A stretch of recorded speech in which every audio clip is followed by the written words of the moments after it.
Sometimes you come across a film that draws you in by the cover alone, as our most dollar bin movies are wont to do. The attention grabber is in the cover of the film and in the back of the film, and such is the case with Cleavers, Killer Clowns. Now, the cover of this case has no number 2 on it. It has no indication that this is a sequel in any way, shape, or form. All it says is a slick, sick killer clown flick by Hickey's House of Horrors, said the clowns. Now, when you're looking at the cover, it probably might tell you that this is probably one of those low-budget indie horror slasher flicks, simply because of the attention-grabbing cover. Compare that to one of the mid to bigger budget horror flicks, like, say, The Curse of La Llorona. With this, you can see that the cover isn't as attention-grabbing, probably because the pull, the lure for this film is from the producers of the Conjuring universe. So the pull for this film is simply because it's part of the Conjuring universe, but there's no attention grabber on the cover. And this is the same for plenty of other types of films of this time period. Observe The Conjuring 3, The Devil Made Me Do It. The horribly hilarious The Bye-Bye Man. And, of course, who could forget Hellfest? Many of those films have a lot of things in common. Their covers aren't exactly eye-catching. They leave something to be desired. Harkening back to the olden days of these types of horror films, they used to have interesting covers on them. A case in point. In Pointier Point. So naturally, when your budget isn't that big, you're not really that well known, you gotta draw in your audience somehow, through some way, and therefore the cover in itself is part of the marketing. And this title cover is not misleading, not at least in its entirety, because these two characters are indeed in the film. It's the effects that are added to the film, the cover here, that make it look like it's more than what it is. The whole glowing eyes, it's not in there. All these balloons, they're not really in there. The shading and color, the short lack thereof of color, the gradient in this, gives it a certain tone to it that you don't really see, but I will get to that part in a second. We can look at the back here, and we can see, again, most of this is actually in the film. This man is in the film. Those eyes don't glow like that. That's in the film, that's in the film, that's in the film. It's all there. So why is it I'm hesitant to... or why does it feel like I'm trying to hold back some gripes? Well, it's because I am. I was expecting something, and I guess that's my fault for expecting something absolutely fantastic. Just by looking at this cover, I thought, wow, this is one of those films that's going to go really over the top. It's going to have a lot of fun with itself, but in the end, it doesn't. At least, not in the way that I was expecting it to.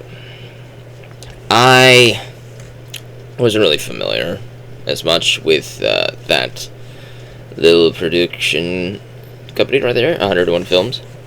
And on the back here, we can't really see anything else here at all. Let me flip it around so I can read it. Myco Entertainment, HB Films and Lightpulse Studios.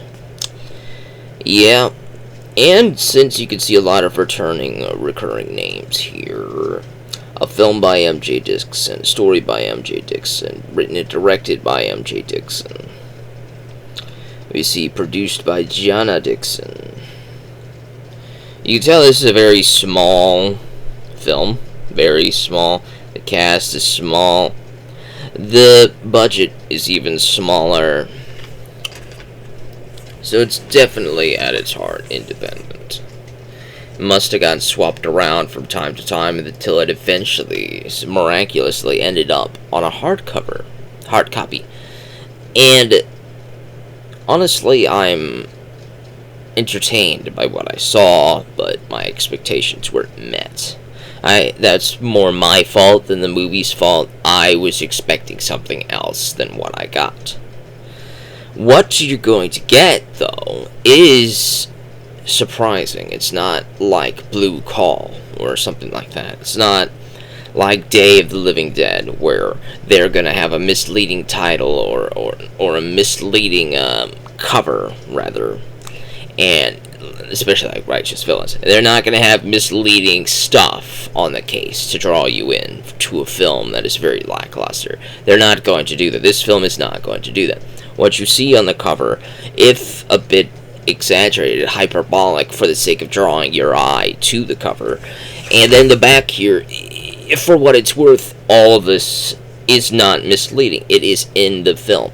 And you will watch and you will find what you see in the film. Let's read the back synopsis real quick here.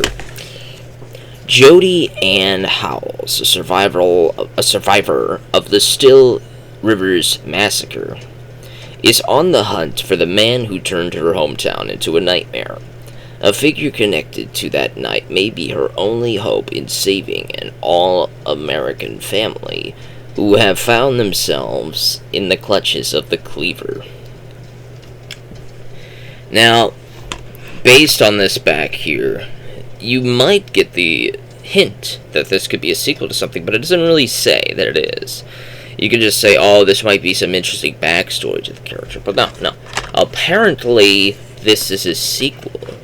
Though you don't really need to watch that sequel to understand this film. They give it enough, they tell you enough about what's going on in this to follow the plot and the narrative, but when you watch the film, when the title of this little title comes onto the screen, the S is flipped around to look like a 2.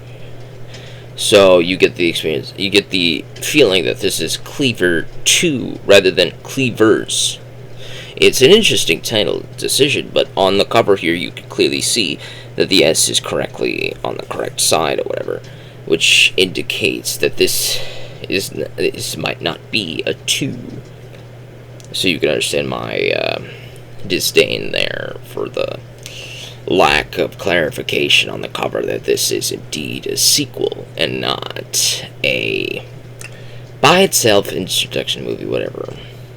Either way, the plot is very by the books, on the rails. You got your killer crime family, you get the man, you get the daughter.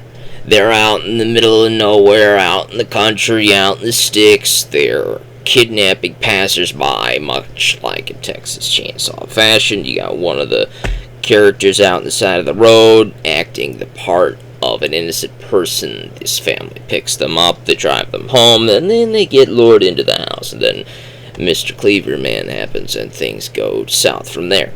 Meanwhile, we switch over to the sheriff's department. We got a sheriff who's on the hunt for the Vendetta Man, Cleaver Man, and she ends up roping in a survivor from another film, whatever, and these two characters start going on the manhunt for the Cleaver. They go in there, they have a fight. The sheriff lady manages to take out the Cleaver Man. She escapes in an ambiguous sequel bait, and then the film ends. It's your basic slasher flick, which, by the books, checks all of the boxes that it needs to check. Surprisingly, though, there is no, what's the word I'm looking for?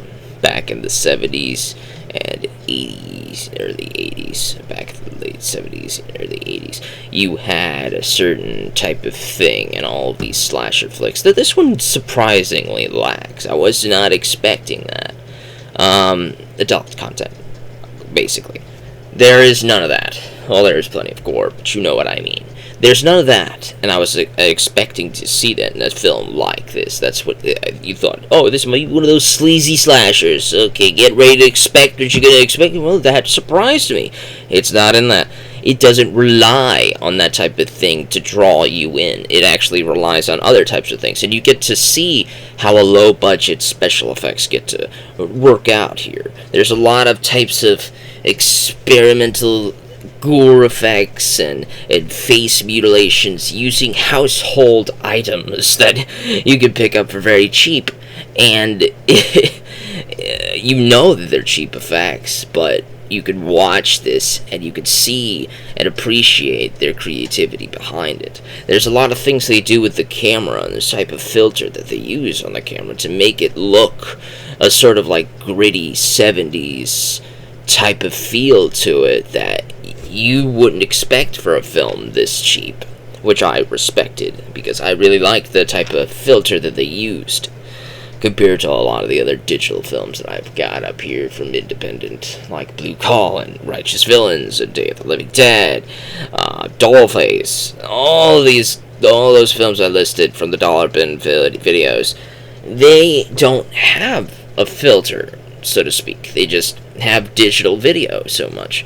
This might be digital video, probably is digital video because it's cheaper, but there's a filter to the camera and all that stuff to make it look better than it actually might have looked had they just directly digitally, but there is some craft here. There is some passion that went into this. People tried their best.